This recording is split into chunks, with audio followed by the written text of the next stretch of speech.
오늘 우리 꿈밭 아이들 찬양을 하나님께서 기뻐 받으신 줄로 믿습니다. 오늘 오전에도 이렇게 포이에마 성가대 이렇게 찬양을 올렸는데요. 아이들이 이렇게 하는 모습을 보면서 다 외워서 하잖아요, 그죠? 얼마나 연습을 많이 했으면 그래서 오늘 하는 것도 잘했지만 아이들이 이렇게 미리 준비하고 연습하고 하는 것을 하나님께서 기뻐 받으실 줄로 믿습니다. 오늘 역대상 4장 9절로 10절 말씀을 보면 야베스의 기도라는 내용이 등장합니다. 사람의 인생이 술술 풀릴 때는 누구나 다 감사할 수가 있습니다. 모두가 그런 것은 아니지만 그리스도인이라면 이 모든 것이 하나님의 은혜다라고 고백하기도 할 것입니다.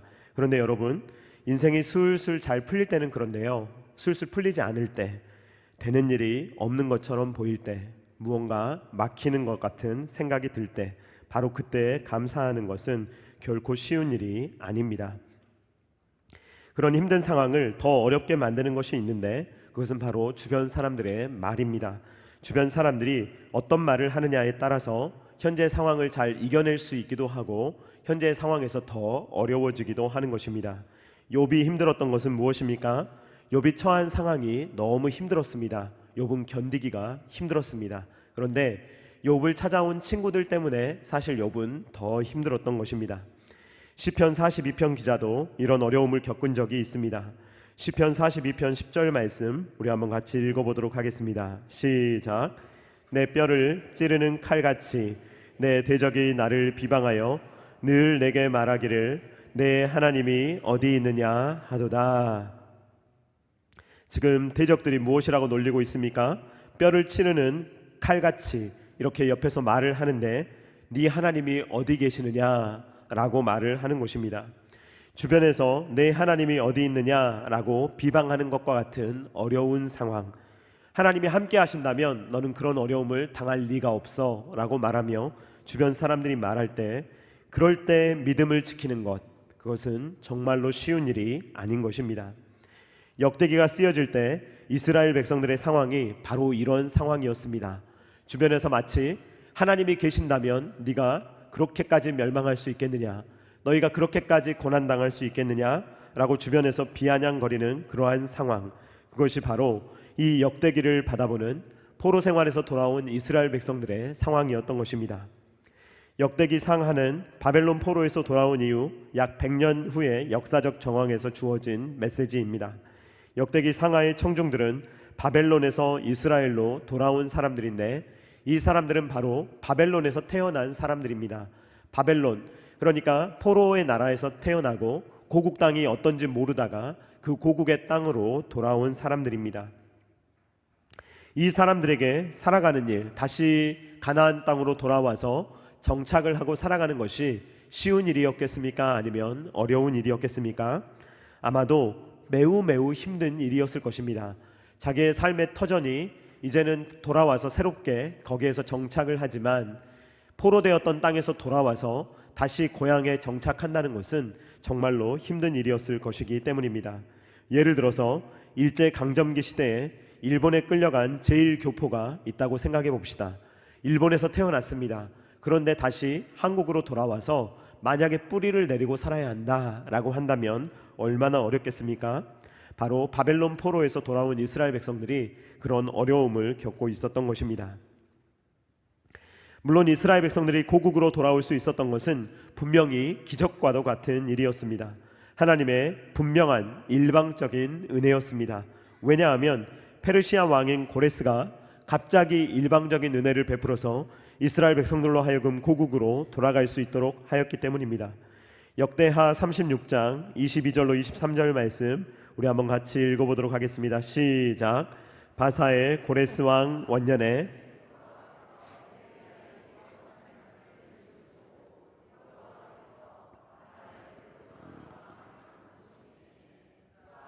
나라에 공포도 하고 조소도 내려 이르되 바사왕 고레스가 이같이 말하노니 하늘의 신 여호와께서 세상 만국을 내게 주셨고 나에게 명령하여 유다 예루살렘의 성전을 건축하라 하셨나니 너희 중에 그의 백성된 자는 다 올라갈지어다.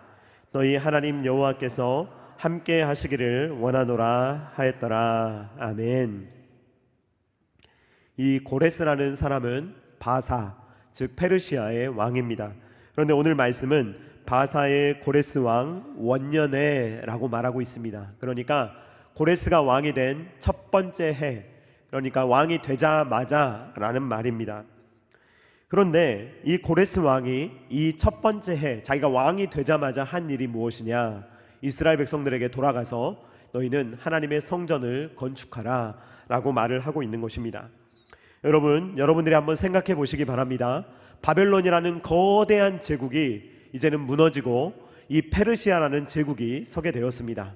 그런데 이 페르시아 제국의 왕입니다. 그러면 이 왕이 해야 될 일이 얼마나 많겠습니까? 이전에 있었던 그 바벨론 제국, 이 바벨론 제국의 모든 잔재를 잘 정리해야 하고, 이제 자기가 펼쳐나갈 이 페르시아라는 왕국이 잘 설 수 있도록 완전히 힘을 기울여야 할 때가 바로 원년입니다. 그러니까 정치, 경제, 문화 여러 면에 있어서 왕이 가장 많은 신경을 써야 할 때가 바로 첫 번째 해일 것입니다. 그런데 이 페르시아라는 입장, 이 페르시아라는 거대한 제국의 입장에서 보면 이 이스라엘이라는 나라는 아주 조그마한 나라입니다. 별로 영향력도 없는 나라입니다. 페르시아의 입장에서 보면 그렇게 공을 들일 이유가 그렇게 많은 나라가 아닙니다. 그럼에도 불구하고 하나님께서 고레스의 마음을 움직이시니까 이 고레스가 왕이 되자마자 이 이스라엘 백성들을 그 고향 땅으로 돌아가게 하고 하나님의 성전을 지을 수 있도록 이 왕이 명령을 했다는 것입니다. 그러므로 이것은 엄청난 기적입니다. 갑자기 가만히 있는데 포로 생활을 하고 있던 그들에게 너희들은 고향으로 돌아가라, 그리고 너희들은 예루살렘 성전을 재건해라 라고 말하니 정말로 기가 막힌 기적이 아니겠습니까? 처음에는 이스라엘 백성들이 뛰듯이 돌아왔을 것입니다. 하나님의 그 은혜에 감격하며 어떻게 이렇게 하나님은 놀랍게 일하실 수 있는가, 그들은 막 이야기하면서 돌아왔을 것입니다. 그런데 막상 돌아와서 이제는 자기들의 삶도 재건하며 나라도 재건하며 이 성전까지 재건하려고 하니까 이들에게 힘이 붙였습니다. 지금 나도 먹고 살기 힘든데, 내 입에 풀칠하기도 힘든데 내가 무슨 성전까지 어떻게 해야 되나? 라는 생각이 드니까 이 하나님에 대한 이 성전 건축이 자꾸만 지연되는 것입니다. 자꾸만 지연되고 자기들의 삶에만 사람들이 몰입하게 되는 것입니다. 성전을 건축하려는 시도는 몇 차례 좌절되었습니다. 그리고 이스라엘 백성들의 삶은 별로 나아지지가 않았습니다. 그러니까 이제는 이들의 마음 가운데 어떤 마음이 들어오느냐? 패배주의, 냉소주의. 우리는 못해. 우리는 이 가난을 헤어나올 수가 없어. 우리는 이 어려움을 극복해낼 수가 없어. 우리는 이렇게 살아야 돼. 그냥 우리는 이렇게 평생 가난하게 살아야 되나 봐. 이런 식으로 이 백성들이 굉장히 어려움에 처해 있었던 것입니다. 예를 들어서 포로기 이후에 돌아온 이스라엘 백성들은 이렇게 하나님께 불평합니다. 말라기 1장 2절 말씀 같이 읽어보도록 하겠습니다. 시작. 여호와께서 이르시되 내가 너희를 사랑하였노라 하나 너희는 이르기를 주께서 어떻게 우리를 사랑하셨나이까 하는도다. 나 여호와가 말하노라 에서는 야곱의 형이 아니냐 그러나 내가 야곱을 사랑하였고. 아멘. 자, 하나님께서 이스라엘 백성들에게 너희를 사랑해 라고 말하니까 뭐라고 말하냐면요, 하나님 사랑은 무슨 사랑입니까? 라고 이야기하면서 이런 식으로 이야기하는 겁니다. 하나님, 현재 지금 우리 처한 상황 좀 보십시오. 도대체 이게 복받은 사람들의 모습이라고 누가 할 수 있겠습니까? 주변에서 자꾸만 놀려댑니다. 하나님이 어디 계시냐고 놀려댑니다. 주변 사람들 보기에 창피해 죽겠습니다. 저는요 제대로 되는 일이 없습니다. 그런데 어떻게 하나님께서는 우리에게 사랑한다는 말을 하실 수가 있는 거죠? 도대체 사랑한다는데 우리의 모습은 왜 이렇죠? 라는 식으로 이스라엘 백성들이 이야기한 것입니다. 이것이 이스라엘 백성들이 강팍한 모습을 가졌던 모습입니다. 일부 거룩한 백성들이 귀환했고 그리고 거룩한 성전을 다시 지었으며 거룩한 도시를 재건했습니다. 성벽을 고쳤습니다. 그러나 그럼에도 불구하고 이스라엘 백성들이 만족할 만한 상황, 모든 것들이 다 해소되었고 모든 것들이 완벽해, 이전보다도 훨씬 좋아 라고 말할 만한 상황이 오지 않았다는 것입니다. 과거의 영광과 비교해 볼 때 한참 미치지 못하는 현재를 보니까 그들은 낙심하는 것이 이 이스라엘 백성들의 전체 분위기였습니다.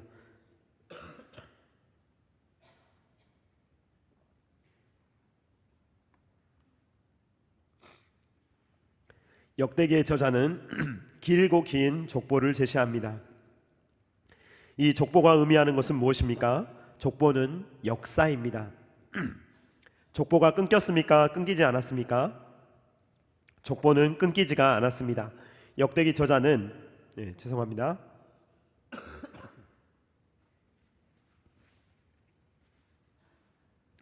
역대기 저자는 이스라엘 백성들의 족보가 끊어지지 않았다라는 것을 강조하고 있습니다.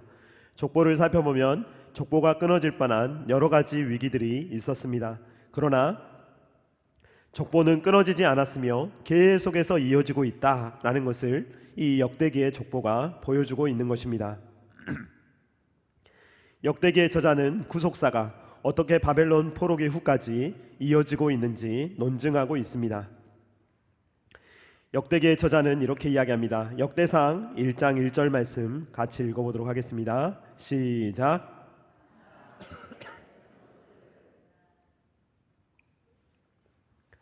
아담은 누구입니까? 죄인입니다. 우리 모두가 죄인이 되도록 한 장본인이 아담입니다. 죄를 지음으로 이 땅에 죽음을 가져온 사람이 바로 아담입니다. 그런데 하나님께서는 어떻게 하십니까? 아담에게 원시 복음을 허락해 주십니다. 장차 여자의 후손을 보내심으로 틀림없이 구원을 이루시겠다라는 약속을 주시는 것입니다. 구속의 역사는 원래 아벨을 통해서 이어져야 했습니다. 그런데 여자의 후손인 아벨에게 어떤 일이 일어납니까? 형 가인에게 죽임을 당하게 됩니다. 구속사가 중단될 위기, 족보가 끊어질 위기에 처하게 되었습니다. 그러나 하나님께서는 다른 씨인 셋을 허락하시고, 그리고 에노스의 시대에는 여호와의 이름을 부르는 여호와 신앙의 부흥운동을 허락해 주십니다. 창세기 4장 25절로 26절 말씀 우리 한번 같이 읽어보도록 하겠습니다. 시작. 아담이 자기 아내와 동침하매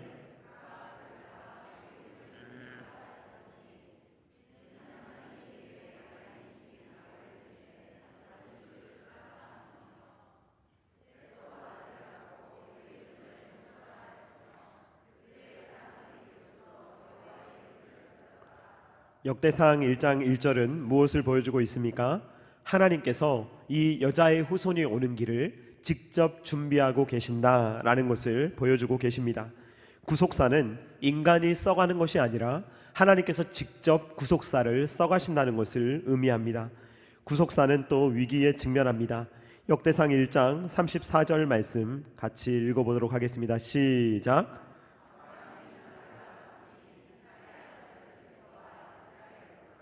네, 아브라함이 이삭을 낳았으니 라고 말하고 있습니다. 이스라엘 사람이라면 이삭 이야기를 모를 리가 없습니다. 아브라함은 이삭을 계속해서 갖지 못하고 있었으며 이 아브라함을 통해서 약속의 후손이 오지 않고 있었습니다. 그런데 자연적으로는 도저히 아이를 가질 수 없는 이 급박한 상황 속에서 하나님께서는 아브라함과 사라에게 초자연적으로 역사하셔서 그들이 이삭을 낳도록 하나님께서 은혜를 베풀어 주시는 것입니다. 이처럼 조금만 살펴보아도 위태로워 보이는 구속사의 족보, 금방이라도 끊어져 버릴 것 같은 이 구속사의 족보를 하나님께서 이으시고 또 이어주셔서 이 구속사의 족보를 통해서 예수 그리스도가 오신다는 것을 우리는 성경을 통해서 확인하게 되는 것입니다. 이 족보 중에서 하나님께서 이 역대기의 저자는 유다 자손의 족보에 집중하고 있는데 하나님께서 왜 유다 자손을 택했는지 우리는 알 길이 없습니다. 이것은 12명 중에서 하나님의 일방적인 선택으로 하나님께서 유다를 택한 것입니다. 에서가 아니라 왜 야곱을 택하셨는지 우리는 알 길이 없습니다. 장자인 에서를 놔두고 하나님께서는 이 야곱을 선택하셨습니다. 우리는 왜 그러셨는지 알 길이 없습니다. 그러니까 이러한 모습은 이 구속사의 족보를 인간의 어떤 힘, 인간의 능력, 어떤 그런 것들로 끌어가는 것이 아니라 하나님의 주권적인 역사로 이스라엘의 족보를 끌어가고 계신다라는 것을 보여주시는 것입니다. 나이가 됐으니까 그저 나이로 계승하는 것이 아니고, 능력에 따라서 어떤 사람은 누구보다 능력이 더 뛰어나니까 네가 이끌어라 라고 하시지 않고, 하나님께서 별 볼 일 없어 보이던 유다를 택하시고 유다를 통해서 예수님이 그 후손으로 올 수 있도록 하시는 것입니다. 결국 성경이 보여주는 것은 하나님께서 택하신 어떤 사람을 통해서 하나님께서 일하시며 그를 통해서 이 구원 역사가 흐른다는 것입니다. 역대기의 저자는 역대기 1장부터 9장까지의 긴 족보를 제시하므로 포로기 이후를 살아가고 있는 이스라엘 백성들도 언약의 후손임을 강조합니다. 패배감에 쩔어 있는 자들, 이제는 더 이상 일어서기 힘들다고 말하는 그들에게 하나님께서는 이 역대기의 말씀을 통하여서 너희들도 언약의 자손이다, 너희들의 조상들도 이렇게 힘든 일들이 많았음에도 불구하고 내가 그들을 이끌어서 여기까지 오지 않았느냐, 족보는 끊어진 적이 없다, 나는 여전히 너희를 붙들고 있고 너희를 통해서도 나는 일하고 있다 라는 것을 하나님께서 보여주시는 것입니다. 물론 지금은 한심해 보일 수도 있습니다. 물론 지금은 연약한 모습일 수도 있습니다. 과거의 영광과 비교해 볼 때 한참 모자란 모습일 수도 있는 것입니다. 그럼에도 불구하고 하나님께서는 이 역대기의 말씀을 통해서 나는 여전히 역사하고 있고 나는 여전히 너희를 돕고 있으며 나는 여전히 언약의 하나님이며 나는 여전히 너희를 통해서 일하고야 말 것이라는 것을 하나님께서 말씀해 주시는 것입니다. 매니 파키아오라는 필리핀의 유명한 복싱 선수가 있습니다. 이 선수는 너무나도 찢어지게 가난한 어린 시절을 보냈다고 합니다. 정말로 먹고 살아남기 위해서 복싱을 이를 악물고 했다고 합니다. 그렇게 역경을 딛고 일어선 파키아오의 이야기는 많은 사람들에게 희망을 줍니다. 만약에 파키아오가 어려서부터 금수저였고 복싱 선수로 성공할 수밖에 없는 그런 조건을 갖추고 있다면 이 파키아오의 승리는, 이 파키아오의 성공은 많은 사람들에게 희망을 주는 것이 아니라 좌절에 빠뜨릴 것입니다. 역시 저 정도 금수저는 물고 태어나야 저 정도 성공을 할 수 있어 라는 생각이 우리의 마음에 들 것입니다. 그러나 많은 사람들이 파키아오의 이야기를 통해서 위로를 얻는 이유는 그렇게 힘들었던 어린 시절, 그렇게 여러 가지 체력적인 어떤 몸적인 그런 부족함을 딛고 일어서서 얼마나 그가 노력하여 성공하였는가 라는 것을 우리가 보게 되는 것입니다. 우리는 오늘 이 역대기의 말씀 중에 한 인물을 살펴보기를 원합니다. 우리는 반전의 이야기, 어려웠던 사람이 성공하는 이야기를 하나 보게 되는데요, 그의 이름이 바로 야베스입니다. 역대상 4장 9절 말씀을 우리 한번 같이 읽어보도록 하겠습니다. 시작. 야베스는 그의 형제보다 귀중한 자라. 그의 어머니가 이름하여 이르되 야베스라 하였으니 이는 내가 수고로이 낳았다 함이었더라. 아멘. 야베스가 어떤 사람인지 사실 우리는 잘 알기 어렵습니다. 그런데 우리가 알 수 있는 것은 이 어머니가 야베스를 정말로 힘들게 낳았던 것 같아요. 그러니까 너무너무 힘든 과정을 통해서 이 아이를 낳았기 때문에 아이에게 이름을 지었는데 야베스라고 지었던 것입니다.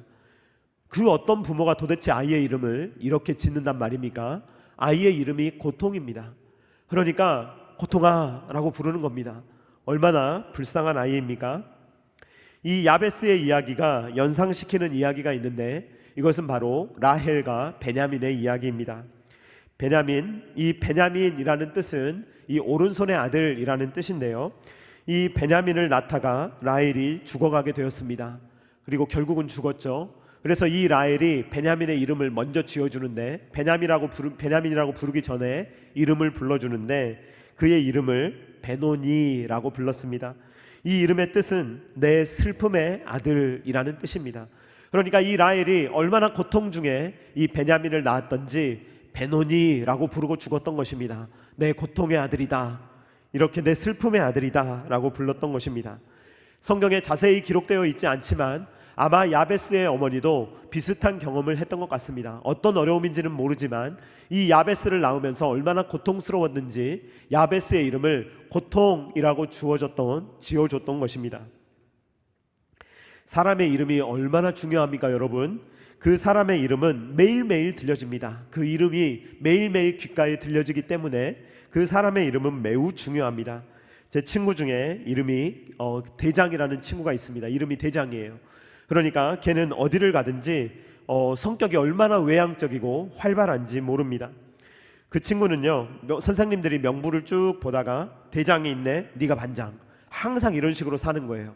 그래서 초등학교 때도 계속 반장, 중고등학교 때도 반장, 이름이 대장이어서 계속 그렇게 살아왔던 것입니다. 그런데 이 야베스의 이름을 그런 측면에서 보면 얼마나 안 좋은 이름인지 모릅니다. 사람들이 부를 때마다 야베스, 야베스, 야베스 하면은 고통, 고통, 고통, 그렇게 이 야베스를 부르는데 이 야베스의 삶이 얼마나 힘들었겠습니까? 룻기를 살펴보면 나오미라는 여인이 등장합니다. 나오미는 기근을 맞아서 가족들과 함께 모압 땅으로 집단 이민을 갑니다. 그런데 거기에 가서 이민을 가서 정말 다 잃어버립니다. 남편도 죽어버렸죠. 두 아들들도 죽어버렸죠. 결국 나오미에게 남은 것은 두 외국인 며느리들 뿐입니다. 얼마나 기가 막힌 노릇입니까? 베들레헴으로 돌아오는 나오미는 절망하여서 사람들에게 자기의 이름을 좀 바꾸어 달라, 나는 더 이상 나오미로 불릴 수가 없다라고 이야기합니다. 룻기 1장 20절 말씀 우리 한번 같이 읽어보도록 하겠습니다. 시작.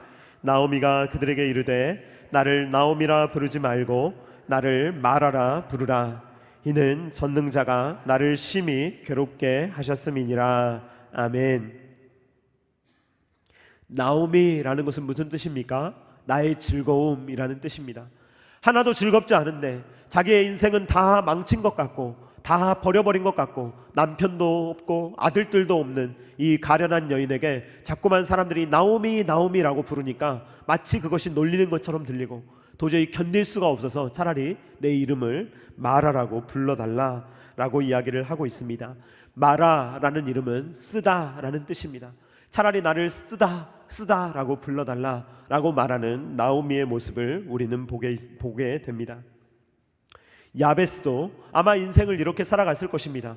평생을 고통이라는 이름으로 들리며 평생을 사람들이 자기를 고통이라고 부를 때 고통 고통 고통, 내 인생은 고통뿐이구나 라고 그렇게 아마도 삶을 살았을 것입니다. 야베스는 아마도 평생을 이런 패배주의, 허무주의로 살았을지 모릅니다. 태도가 고도를 결정한다라는 말이 있습니다. 우리의 태도가, 우리의 믿음의 태도가, 삶의 태도가 우리의 삶을 바꾼다는 것입니다. 우리의 마음이 어떤 상태냐에 따라 우리의 삶이 얼마든지 바뀔 수가 있다는 것입니다. 물론 특별 은총의 영역, 구원의 영역은 그런 것이 아닙니다. 우리가 아무리 마음 자세를 좋게 한다고 해서 하나님이 우리를 구원해 주시고 마음 자세가 나쁘면 우리의 구원을 취소해 버리시고, 하나님은 그런 분이 아니십니다. 구원이라는 것은 하나님의 일방적인 선물로 우리에게 은혜로 주어지는 것입니다. 그런데 여러분, 특별 은총 말고 일반 은총의 영역이 있습니다. 그리고 구원받은 사람이 그 다음에 신자의 삶을 살아갈 때는 우리가 어떤 태도를 가지고 있느냐, 그것이 바로 우리의 삶을 결정한다는 것입니다. 지금 제가 말씀드리는 것은 긍정적으로만 생각하면 모든 것이 술술 풀린다는 조엘 오스틴 식의 긍정의 힘을 말하는 것이 아닙니다. 그럼에도 불구하고 우리가 어떤 태도로 이 세상의 삶을 살아가느냐, 그것이 우리의 삶의 고도, 높고 낮음을 결정한다는 것입니다. 야베스는요, 계속 패배주의에 머물러 있지 않았습니다. 남들이 고통 하지만 그는 고통이라는 이름을 가지고 있음에도 불구하고 고통에 머물러 있지 않았던 것입니다. 야베스는 대신 하나님께 기도했습니다. 하나님, 제 삶을 변화시켜 주십시오. 저는 비록 고통이라는 이름을 달고 태어났지만 하나님, 제 인생이 고통에만 머물지 않도록 도와주시고 하나님, 제 인생을 역전시켜 주시옵소서 라고 야베스는 기도했던 것입니다. 역대상 4장 10절 말씀 우리 한번 같이 읽어보도록 하겠습니다. 시작. 야베스가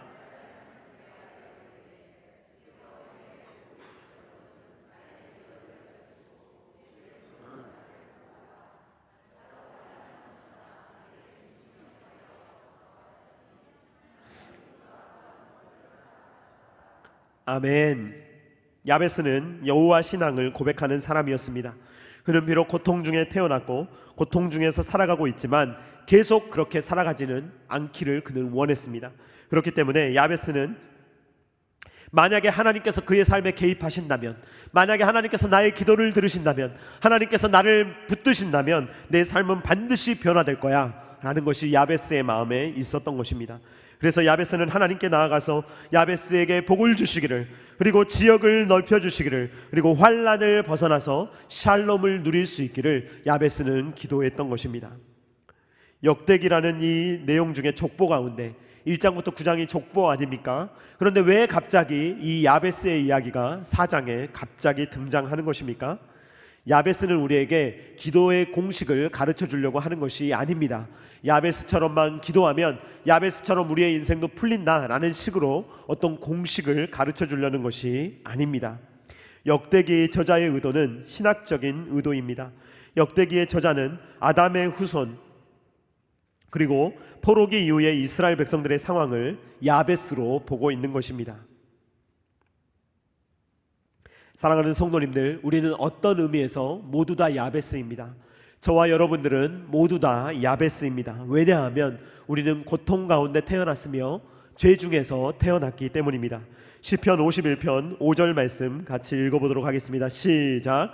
내가 죄악 중에서 출생하였으며 어머니가 죄 중에서 나를 잉태하였나이다. 로마서 3장 23절 말씀 같이 읽어보겠습니다. 시작. 모든 사람이 죄를 범하였음에 하나님의 영광에 이르지 못하더니. 아멘.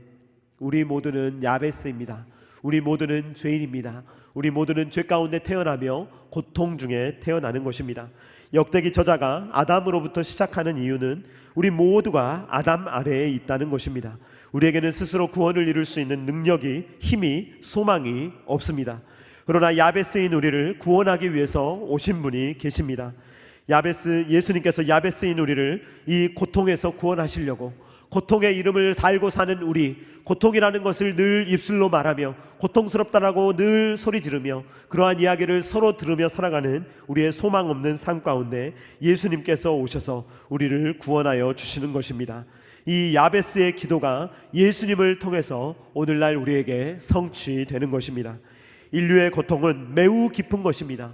이것은 너무 깊기 때문에 사람이 해결할 수 없는 것입니다. 인류의 고통의 그 근본을 파고 들어가면 얼마나 고통적이며 얼마나 절망적인지, 예수를 알지 못하는 수많은 사람들이 마약에 의존하는 이유가 무엇입니까? 술에 의존하는 이유가 무엇입니까? 그것 아니면 이 마음속에 꼭꼭 숨겨두는 이 고통과 이 절망에서 헤어나올 길이 없기 때문에 잠깐이라도 잊어보려고 술을 마시고 잠깐이라도 잊어보려고 더 센 마약을 찾는 것이 아니겠습니까?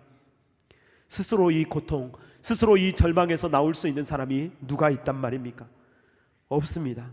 그러므로 예수님께서 우리를 찾아오셔서 우리에게 복을 주시고 우리의 지경이 넓어지게 하시며 복음으로 우리에게 화평과 평강을 허락하여 주셔서 예수 그리스도로 말미암아 샬롬을 우리로 하여금 누리게 하시는 것입니다.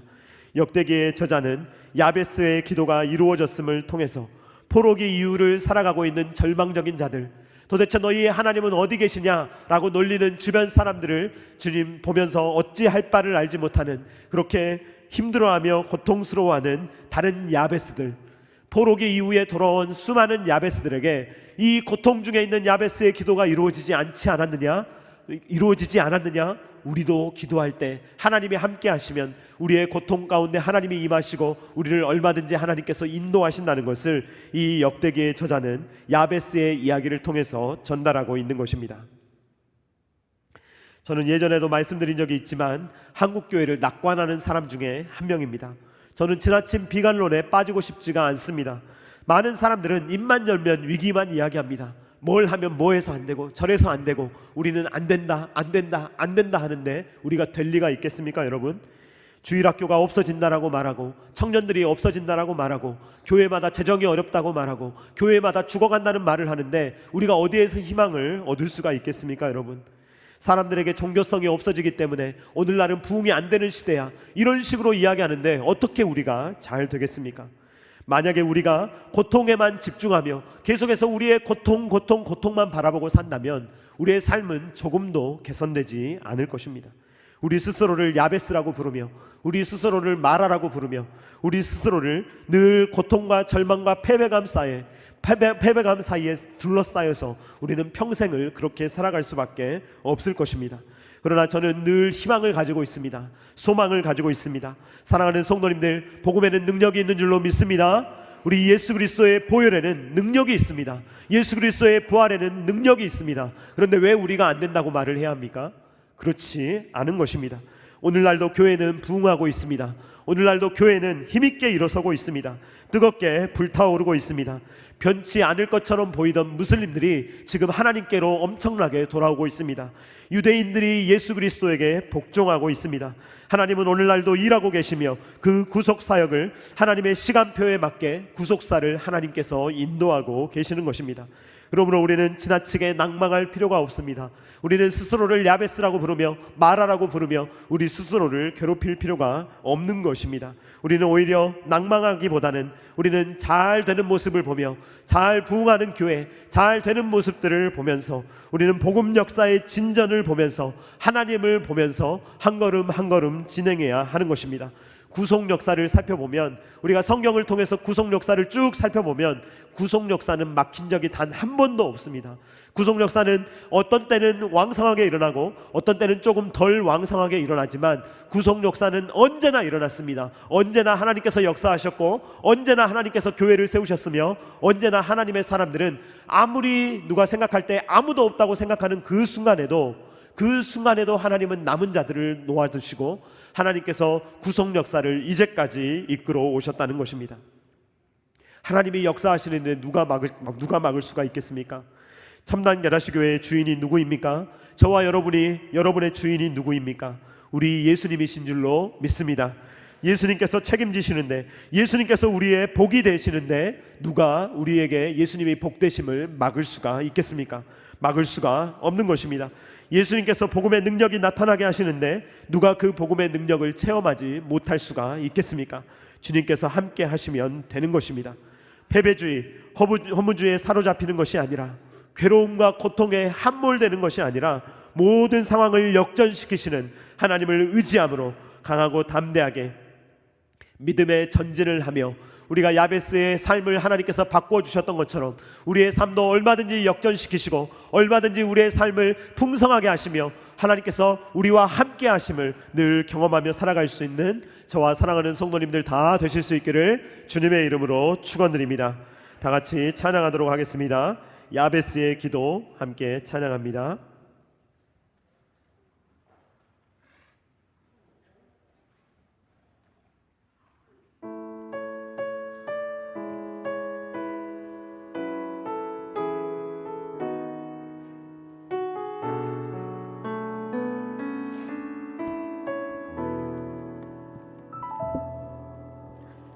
내가 엄마 품속에서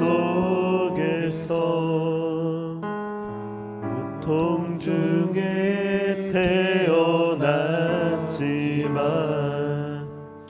나를 구원하신 하나님, 날 택하시고 존귀케 하셨네. 내 평생에 여호와를 섬기며 그 말씀만 따라 살아가리. 주의 집에 나 항상 거하리니.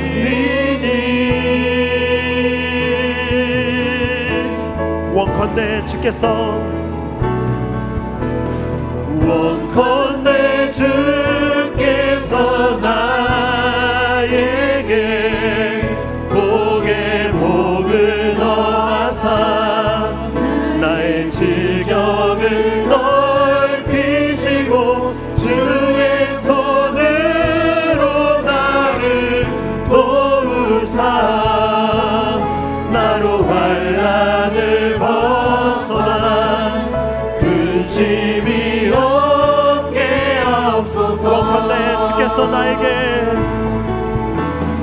원컨대 주께서 나에게 복에 복을 더하사 나의 지경을 넓히시고 주의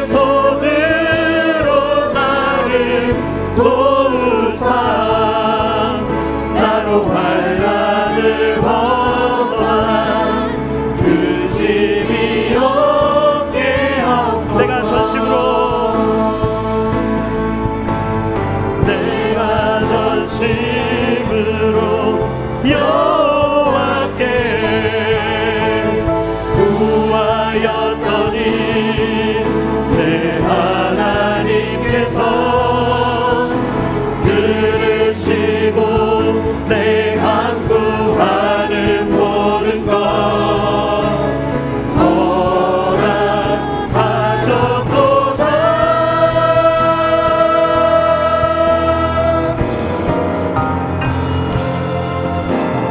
원컨대 주께서 나에게 복의 복을 더하사 나의 지경을 넓히시고 주의 손으로 나를 도우사 나로 환난을 벗어나 근심이 한 번 더 찬양합니다. 원컨대 주께서 나에게 복의 복을 더하사 나의 지경을 넓히시고 주의 손으로 나를 도우사 나로 환난을 벗어나 근심이 없게 하옵소서.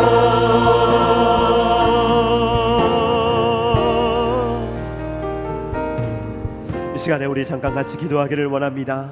우리는 고통 중에 태어났으며 죄와 허물로 죽어버린 자들입니다. 그럼에도 불구하고 죽었던 우리를 예수 그리스도의 보혈의 능력으로, 부활의 능력으로 우리를 살리시며 소망 없는 우리가 소망 가운데 살아가게 하신 것이 얼마나 큰 축복입니까? 그러므로 우리는 더 이상 패배주의에, 우리는 더 이상 허무주의에 매달려 있는 것이 아니라 우리의 인상의 어두운 모습만 보며 남들과 비교하며 늘 고통스러워하며 늘 괴로워하며 늘 쓴뿌리 가운데 살아가는 것이 아니라 주님, 오늘 우리가 주님을 바라보며 기쁨으로 즐거움으로 평강으로 하나님께 구하며 주님께서 우리를 붙들어 주시기를, 우리의 지경을 넓혀 주시기를, 우리의 삶을 인도하여 주시기를, 우리의 고통이 즐거움이 되기를 하나님께서 우리 가운데 함께하여 주시기를 주님 도와달라고 이 시간에 다 같이 주여 한번 외치고 다 같이 기도하겠습니다. 주여,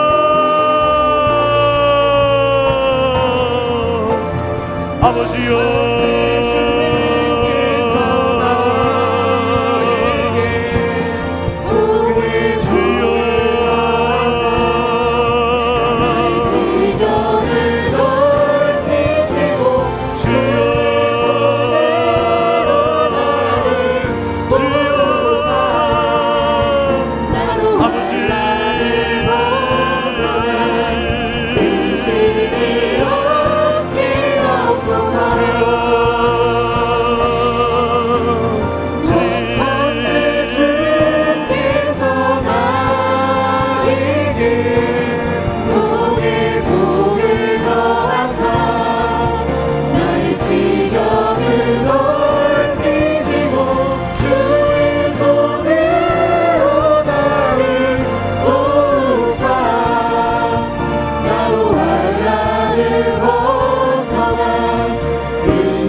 야베스가 이스라엘 하나님께 아뢰어 이르되 주께서 내게 복을 주시려거든 나의 지역을 넓히시고 주의 손으로 나를 도우사 나로 환난을 벗어나 내게 근심이 없게 하옵소서 하였더니 하나님이 그가 구하는 것을 허락하셨더라.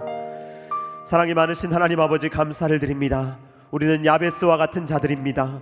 고통 중에 태어났습니다. 죄와 허물 가운데 태어났습니다. 그럼에도 불구하고 우리가 야베스의 고통 가운데 빠져 사는 것이 아닌 것은 우리가 쓰디쓴 마라의 이야기 가운데 빠져 있지 않은 것은 주께서 우리와 함께 하시기 때문입니다. 주님이 우리의 기도를 들으시기 때문입니다. 주님께서 우리의 삶을 역전시키시기 때문입니다. 아버지 하나님, 우리가 예수 그리스도의 보혈의 능력으로, 예수 그리스도의 부활의 능력으로 살아가기로 우리 가운데 함께하여 주시니 감사를 드립니다. 주님, 우리의 마음이 안 되는 것, 우리의 마음이 고통, 우리의 마음이 패배감에 사로잡히지 아니하도록 도와주시며, 우리의 마음이 기쁨이요 평강이요 아버지 하나님 소망 되신 예수 그리스도를 바라보며 우리가 인생을 살아갈 때 주님 기쁨 가운데 살아가게 하여 주시오며, 감사함으로 살아가게 하여 주시오며, 우리가 야베스처럼 기도하는 모든 기도의 제목들이 주님의 은혜 가운데 아름답게 이루어질 수 있도록 우리 가운데 응답하여 주시옵소서. 우리의 기도도 주님께서 들으시며 우리의 기도 가운데 주님 허락하여 주시옵소서. 이제는 우리 구주 예수 그리스도의 십자가의 무한하신 은혜와 독생자 아들을 아낌없이 내어주신 성부 하나님의 사랑하심과 성령 하나님의 감동 감화 역사 교통하심이, 우리는 비록 고통 중에 태어났지만 그럼에도 불구하고 이 모든 고통을 역전시키시는 주님으로 말미암아 예수 그리스도의 십자가와 보혈의 능력으로 이 땅을 힘있게 살아가며 천국을 소망함으로 기쁨으로 살아가기를 원하는 사랑하는 모든 주의 자녀들의 머리 위에와 각 가정과 주님께서 피로 값주고 사신 참난 게라시교의 위에와 조국과 세계 열방 가운데 영원토록 함께 있기를 간절히 축원하옵나이다. 아멘.